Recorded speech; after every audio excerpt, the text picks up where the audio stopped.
Hello guys, এটা আমার নতুন ব্লগ। আমি যদি কোনো ভুল হয় আমাকে কমেন্ট করে জানাবে তোমরা। এবার আলু আনতে চলে গেছিলাম, আমি আলু নিচ্ছি। আলু আনার পর এবার মাছ বাজারে চলে গেলাম। মাছ বাজারে গিয়ে কী মাছ নেবো ভাবছিলাম, তারপর ভাবলাম না, রুই মাছই নেই। তারপরে রুই মাছ নিলাম, আমি একটু তেলও নিলাম তার সাথে, মাছের সাথে তেলটা ভালোই লাগছিলো দেখে, ওগুলো তেলটাও নিলাম। তারপরে সবজি বাজারে আসলাম, একটু উচ্ছে নিলাম। উচ্ছে নেওয়ার পর ভাবছি ভেন্ডি, তারপরে সবজি নিয়ে ভেন্ডি নিয়ে নিলাম। এবার বাড়ি গেলাম। ঘরে গিয়ে এবার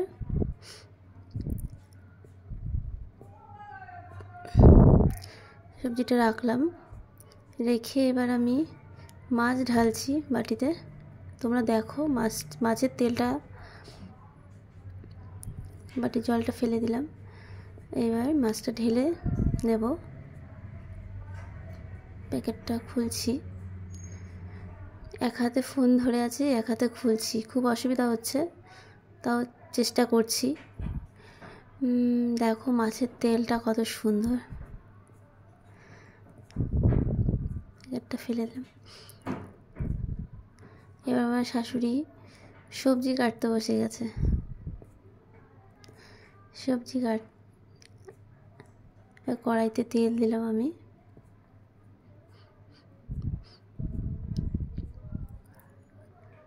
একটু কম, আমাদের তেলটা একটু কমই খাওয়া হয়, যেহেতু আমাদের পেটের গন্ডগোল সবার একটু বেশি, ওই জন্য তেলটা কমই খাই।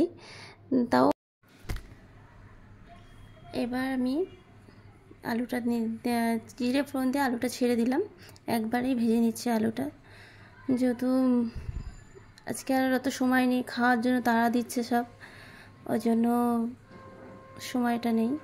আলুটা একটু লাল লাল করে ভাজা হয়ে গেলে পরে অনেক রকমভাবে আলুর দম বানানো যায়, কিন্তু আজকে নর্মালভাবেই বানাচ্ছি। জিরে আদা বাটা ধনে বাটা দিয়ে, কাঁচা লঙ্কা বেটে দিয়েছি, যেহেতু লঙ্কার গুঁড়োটা আমাদের সাধারণত খাওয়া হয় না, লঙ্কার গুঁড়োটা খাই না আমরা, ওই জন্য জিরে আদা বাটা কাঁচা লঙ্কা বাটা দিয়ে খাওয়া হয় আমাদের। কষিয়ে নিয়ে আলুটাকে ভালো করে কষাতে হবে। জলটা দিয়ে ফুটে গেছে আলুর দমটা, আলুটা সেদ্ধ হয়ে গেলে নামিয়ে দেবো।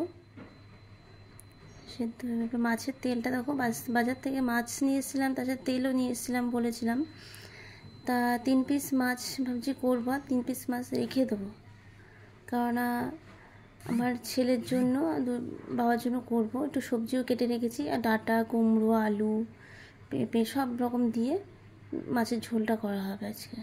আমার শাশুড়ি নুন মাখাচ্ছে, মাছে নুন হলুদ মাখাচ্ছে, নুন হলুদ মাখিয়ে দিচ্ছে। নুনের কৌটোটা খুলছেই না, একটু নুন একটু মাছটা ছিল তো, নুনটা মাখিয়ে দিল। এবার মাছটা কড়াইতে তেল দেবো।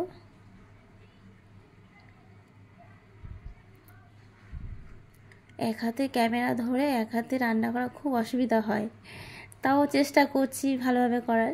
কড়াইতে তেল দিয়ে দিলাম। এবার একটু তেলটা গরম হলে পরে মাছটা ছেড়ে দেবো। মুখের কাছে ঢাকাটা দিতে হয়। মাছটাও লাল লাল করে ভাজা হয়ে গেছে, মাছটা এবার নামিয়ে নেব।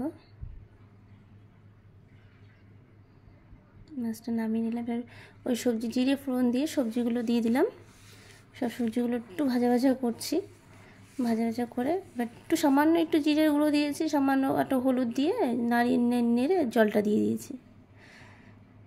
এবার একটু ফুটে গেলে মাছগুলো দিয়ে দেবো। একটু ফুটে গেলে মাছগুলো দিয়ে দিতে হবে।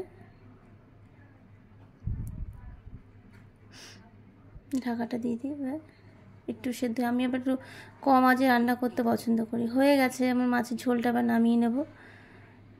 পাতলা ঝোল হয়ে গেছে, কিছুই দেওয়া নেই, শুধু একটু কাঁচা লঙ্কা জিরে ফোড়ন দিয়ে করে নিলাম মাছের ঝোলটা। পাতলা ঝোল হয়েছে সব সবজি দিয়ে। আপনারাও খাবেন বাড়িতে, এরকম চেষ্টা করবেন হালকা হালকা খাওয়ার। এইবার আমি সব কাজ বাজ সেরে এবার বসে গেছি খেতে। কালকের পোলাও ছিল আর মাংস ছিল, ওটাকে গরম করে নিলাম। গরম করে এবার আমি সবাই খাওয়া হয়ে গেছে, আমি বাকি ছিলাম, তা আমি বসে গেলাম আবার খেতে। একটু আলুর দম নিয়ে নিলাম। আলুর দমটা ভালোই হয়েছে, খারাপ হয়নি। কাঁচা লঙ্কা দিয়ে রান্না করা, নিরামিষ করে করেছিলাম। এবার আমি খাই দেখি, খিদেও পেয়েছে। এবার খাওয়া হয়ে গেছে, বাসনগুলো ধোবো, বাসনগুলো পরিষ্কার করে সব পরিষ্কার করবো সব। এই পর্যন্তই, আজকে এই পর্যন্তই। যদি কোনো ভুল হয় আমাকে বলবে, তোমরা কমেন্টে বলবে, আমি একটু আরও ভালোভাবে করার চেষ্টা করব। আমার ভিডিওটা দেখার জন্য অনেক অনেক ধন্যবাদ। Like, share